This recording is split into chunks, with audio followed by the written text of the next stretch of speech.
So I'm going to, still getting a bit of feed. Or arguments. I certainly do. I thought I did when we were first married, because Jeremy is not an arguer, and I used to say to him, why won't you argue with me? But actually I realized that I also didn't like conflict, and I just didn't know how to deal with disagreements, and it was very frustrating. But actually, it was very frustrating. You can still hear me? Yeah. It was very frustrating for me, because the Bible tells us how to deal with conflicts, and that wasn't always the way I did. So just taking an example, there are loads of examples in the Bible about how we should treat each other. But from Luke 6, I've got love your enemies, do good to those who hate you, bless those who curse you, pray for those who mistreat you. If someone slaps you on one cheek, turn to them the other also. If someone takes your coat, do not withhold your shirt from them. And actually, this is a very big ask, even from the nicest of people.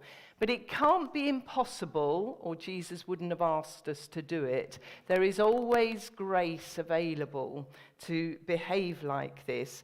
And what I want to talk about is how the kingdom grows when we respond well to arguments, when we respond well to disagreements. Because whether we're at home or at work or at church or wherever we are, we all get involved in relationships, and sometimes we disagree. But I'm sure in our lifetimes we've all had many a disagreement. And my default for an argument is to shut down. So if there's tension in the house, I shut down. I don't talk, I don't say anything until I've emotionally dealt with it inside, and then I can get on with life. But this is not a good way to deal with an argument. This is just as bad as if I'd exploded, because anger internalizes and it stores up, and it usually grows. Stored anger is just unforgiveness, which puts a barrier between me and God. And also, I become bitter. I allow a bitter root to grow. And so I've had to learn to do what my friend calls, and now I call, and might have said to a few of you, to have brave conversations, saying things to other people in a measured way that actually you don't want to say, because it might create conflict, you might feel rejected, all sorts of reasons. But we call them brave conversations now, as our friend did.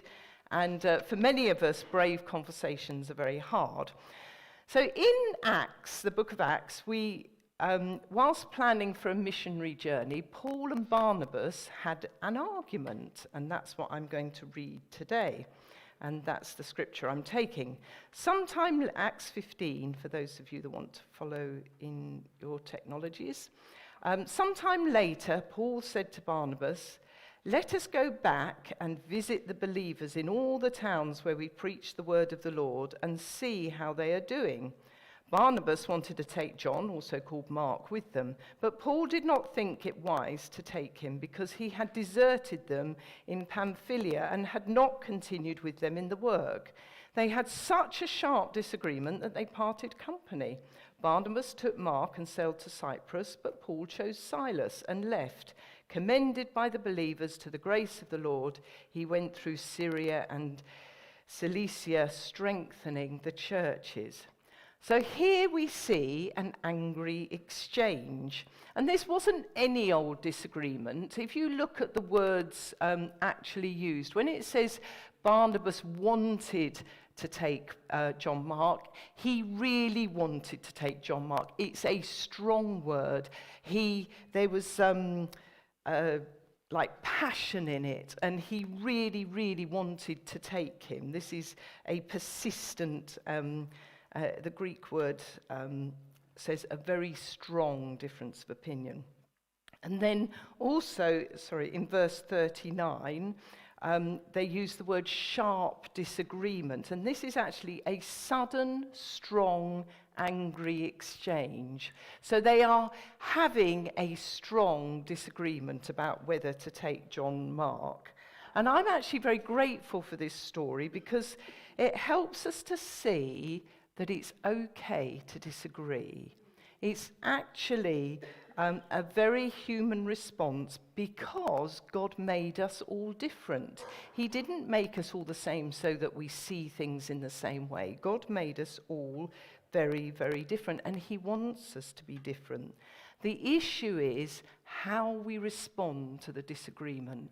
That's what God's after, our hearts and how we respond to the disagreement. As I'm transformed by all the usual Christian disciplines we talk about, I'm transformed through focusing on Jesus, reading the Bible, talking to God the Father, talking to Jesus, being empowered by the Holy Spirit, allowing someone to disciple me and give me direction. As I am transformed through doing this, my responses come into line with all that we read about in Luke 6. It is a process and a journey, but that's the goal, that's the idea, that's what we're aiming for. Ephesians 4 says, "In your anger, do not sin." So it's quite clear there that being angry is not wrong. It's our response to anger that God is after. And in this situation, sin can be any number of things. So let me look at those verses in Luke again. So in your anger, love those you are arguing with. In your anger, do good to those that you're disagreeing with. Bless those who say wrong things about you. Pray for those who respond wrongly during this disagreement. If someone slaps you on one cheek, turn to them the other also. If someone takes your coat, do not withhold your shirt from them.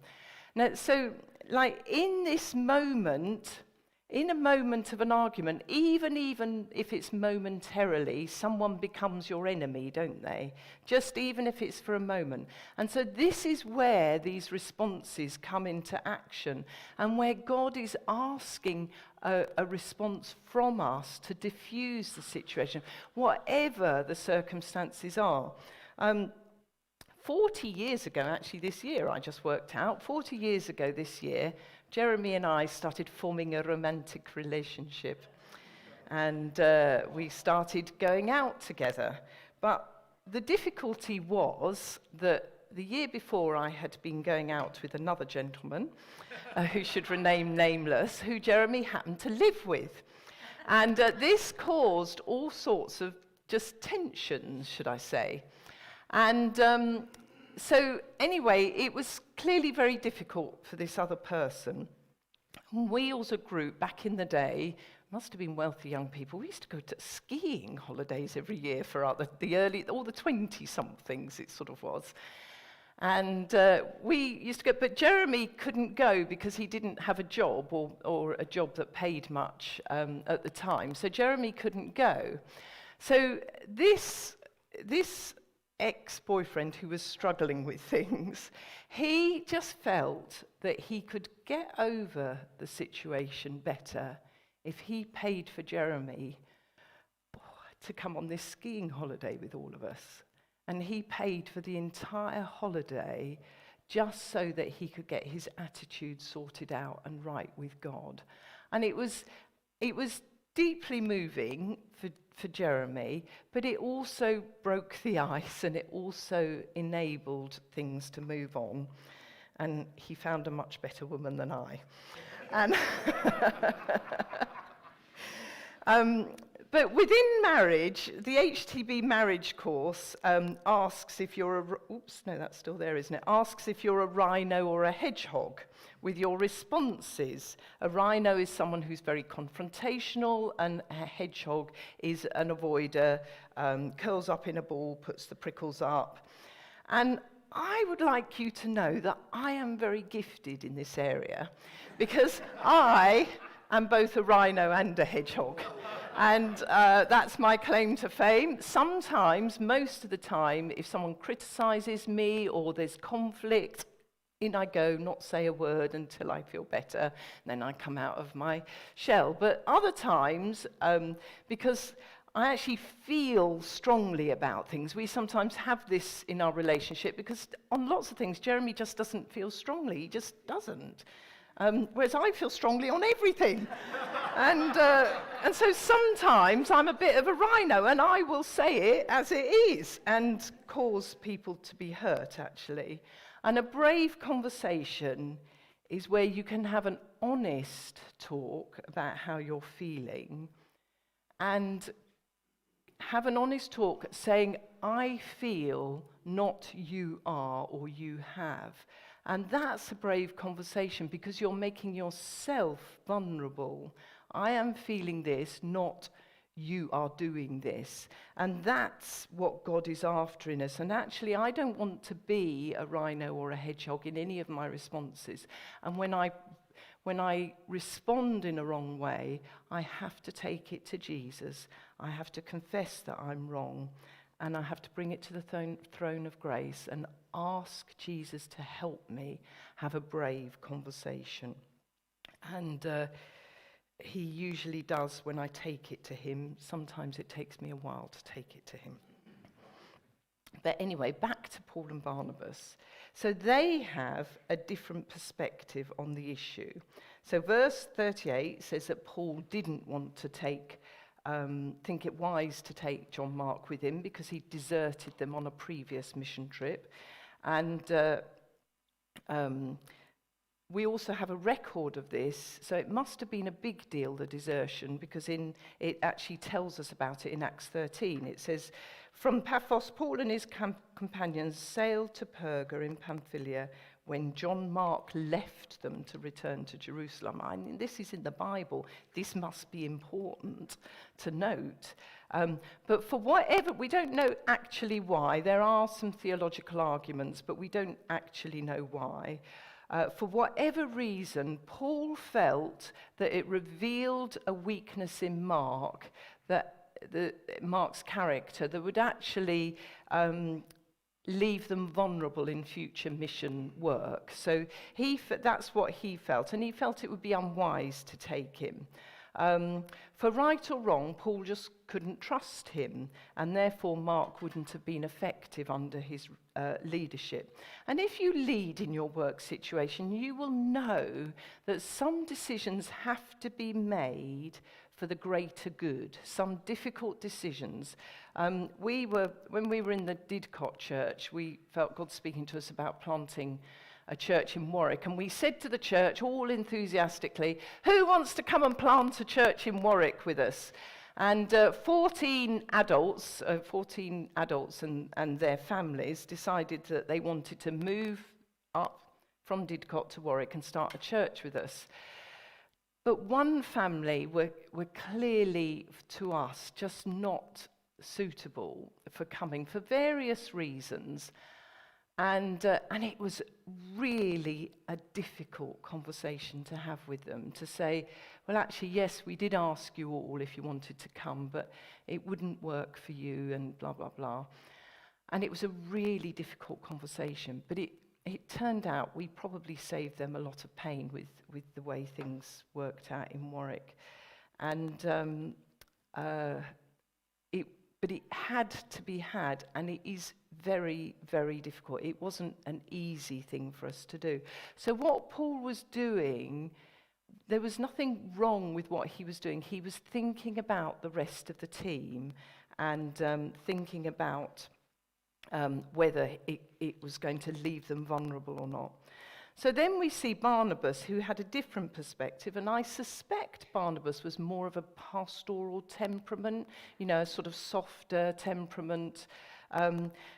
Mark probably, for whatever reason, wanted an opportunity to go back and redeem himself. And Barnabas thought this was a good idea, to give somebody a second chance and let them come back and show that they could do it again this time. I mean, that's what we all want, don't we, to give people second chances.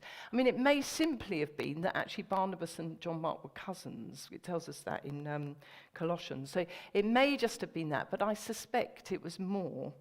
And so who was right between Paul and Barnabas when they're having this disagreement? Who was right? The one who was looking out for the greater good, or the one that was looking out for one? Who was right? And in my opinion, and it's a very strong opinion, I think they were both right. And I think I come back to this thing that it's okay to disagree. It is okay to disagree, because actually God made us all in his image, but we represent a part of God. So some might represent a part of God that looks out for the greater good, and of course we all need to look out for the one. But some represent the part of God that look out for the one all the time, but of course occasionally they need to look out for the greater good. God always looks out for the greater good and looks out for the one. But we represent what God looks like, which is why it is so important that we learn to work with each other's differences and the way we do things. And we don't have to always agree. We just have to be gracious and humble enough to agree to disagree. That's the key. It's being humble and gracious to agree to disagree, because that's how the kingdom extends. The kingdom doesn't extend because I am right all the time. The kingdom extends because of my responses to whatever situation, whether I'm right or wrong. So, a positive response. Barnabas took Mark and sailed for Cyprus, but Paul chose Silas and went to Syria and Cilicia, strengthening the churches. Paul and Barnabas went their separate ways and both carried on in the Christian ministry with the person they felt most comfortable with. So I just want to look at Barnabas first. He was probably the most senior apostle. He led the church in the earliest days, Acts told us. He brought Paul into the work. He was the teacher to Paul as an apprentice at the time. He led the first missionary journey in Acts 13 and represented the church at the Jerusalem Council. So Barnabas, it appears, was the most senior character. But this shows a real maturity here, because he refused to let his authority, he refused to use his authority to overrule Paul and cause more problems down the line. So this shows really good character here. It also, obviously, it shows good character by not judging John Mark by how he behaved in the past. But it's always good to give people a second chance. It's, that shows a really good heart. So Barnabas has a very positive response. Paul was right in looking at the possibility that Mark, leaving this team in a vulnerable missionary situation, leaving this team could leave the rest of the team vulnerable. So he was also right in looking at this situation, thinking through. I doubt if it would have been just an easy thought, and thinking, actually, no, the answer is still no. I don't think it's worth risking taking John Mark. But what we do know about Paul here is that he still showed grace and forgiveness if needed. We don't know how heated the argument got. It could have been a very strong, brave conversation. But he certainly showed grace to them both. Corinthians tells us that there was still a good relationship between Paul and Barnabas. Colossians tells us Paul writes of his love and respect for Mark and actually tells the church to welcome him. And I just thought, here's another little side note. that people hear, they go, why have Paul and Barnabas gone on different separate missionary journeys? And then all these questions going around the church. And they say, oh, Paul doesn't like Mark. Oh, Paul, and they sort of add to the story. But actually, Paul doesn't say he doesn't like Mark. He just can't work with him or feels vulnerable with him. So actually, possibly gossip got round the church that exaggerated or changed the story. So Mark actually tells them Paul tells them to welcome John Mark. And so I think that's a very good thing. Philemon tells us that Mark and Paul work closely together. Timothy tells us, which is wonderful, that it says, I think I've got this. No, I haven't. It says in 2 Timothy, get Mark and bring him with you because he is helpful to me in my ministry. I mean, don't you think that's a wonderful story? That here's a man that Paul said wasn't helpful and too risky, but he kept an open heart so that one day Mark was obviously extremely helpful to Paul and not risky. So you can just see, whatever the disagreement, Barnabas and Paul did not hold a grudge. They did not criticize each other. They did not allow it to color their future relationship. They kept a short account. They will have done this because there is no other way through the amazing grace of God working through them. When we have disagreements, it is so difficult and sometimes so tense and so painful. The only way is allowing the grace of God to work through us. And Paul and Barnabas would have allowed that to transform them and to keep transforming their relationship. But for us, unlike Paul and Barnabas, it's not always possible to go our separate ways. If we're married, for example, we can't do that. Sorry, Jeremy. And if we're working with someone, we can't do that, particularly unless you want to leave your job. There are just situations where we can't go our separate ways. And in, for example, a work situation, Romans 13:1 says, let everybody be subject to their governing authorities, for there is no authority except that which God has established. And we might not like an authority such structure. We might not like our boss. We might not like people that have some responsibility over us. But the Bible is quite clear. We are called to yield to the authorities set up by God. I have disagreed with Jeremy at times, not often, but at times. I have disagreed with work bosses. I've disagreed with church leaders.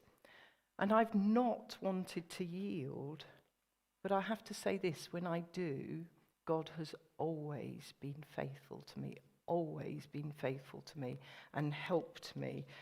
Quite a few years ago, I worked for a charity, and the boss was part-time. She worked in the mornings, and I worked in the afternoon. I was basically doing all the same work as her, but I wasn't the boss, she was, and she did a little bit more. And I was sort of we worked in the reception, meeting people, answering the emails, doing all that sort of thing, and there was all sorts of people that sort of worked around the building that we had responsibility to look after.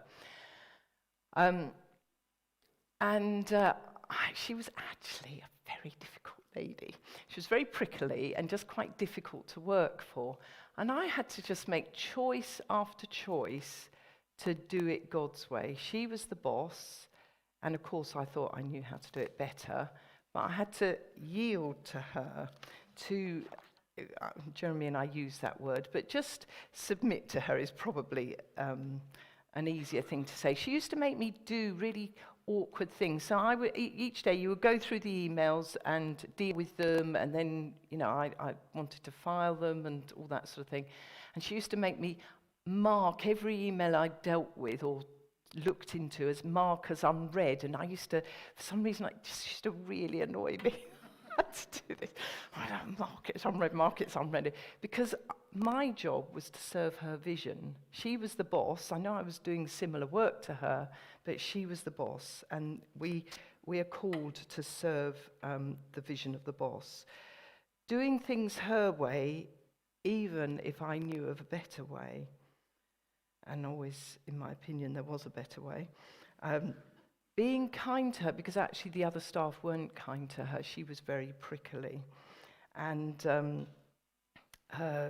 just behaving myself, knowing that she's the boss and she made the decisions. Anyway, just before the end, I didn't work there actually very long because it was just sort of a temporary thing that I was doing. Towards the end of my time, something went wrong with one of the people. It might have even gone wrong on a Sunday. And somebody had stolen some money. And I knew she had cameras because one of our jobs was to keep an eye on the security of the building. We had 4 screens in the office, and we used to just check no one was walking behind or nobody was coming in that could perhaps be aggressive, all that sort of thing. So I knew there were cameras. What I didn't realise is not only did she record it all, but she looked at every recording. And I just thought to myself, I'm so glad I chose to do this God's way. I'm so glad I didn't gossip with her to the other people. I'm so glad that I chose to do it her way in all the different little jobs we had to do.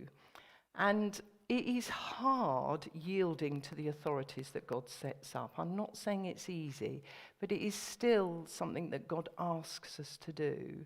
And I just think when we do it right, God honours us in some way. We might not get our own way. I mean, she never yielded to my opinion on anything if I made a suggestion. So we might not get our own way in that particular thing. But in the bigger picture, I think God watches over us. And he looks out for us, and he makes sure that we are honoured when we need to be honoured. You know, so in this book of Acts, we have 2 very, very influential men who have a heated disagreement. And we just have the benefit in hindsight of seeing the bigger picture. Because the obvious good that comes out of this is there are now 2 missionary journeys instead of 1, and that could have been part of God's plan all along, because he's always weaving good into every situation. That's what Romans 8:28 means. When all things work together for good, that means if there's any difficult situation, like you're having an argument with someone, God is in the process of weaving good into that situation. And so here we are, we've got 2 missionary journeys. That's twice as many people getting to know about Jesus. So that's the good thing. But to me, the greatest thing is that Mark, he wasn't rejected by Paul. He wasn't thrown out of the church. He wasn't, not talked to or anything like that. He went on to write Mark's gospel, all about one of the key points of Mark's gospel is the servanthood of Jesus. And he clearly went on not just to transform people around him at the time, but for generations and generations and thousands of years afterwards, Mark is still influencing us, still transforming us, still changing us. And I just think that is a wonderful thing. When we respond properly to authority, when we respond properly to arguments and disagreements, God uses us to transform other people. Transformed people transform relationships. Transform relationships, transform churches. Transform churches, transform towns. Transform towns, transform nations. And we can be effective in what we do, and eventually we can transform other people all around us. And that, I believe, is how God wants us to respond to arguments. Amen.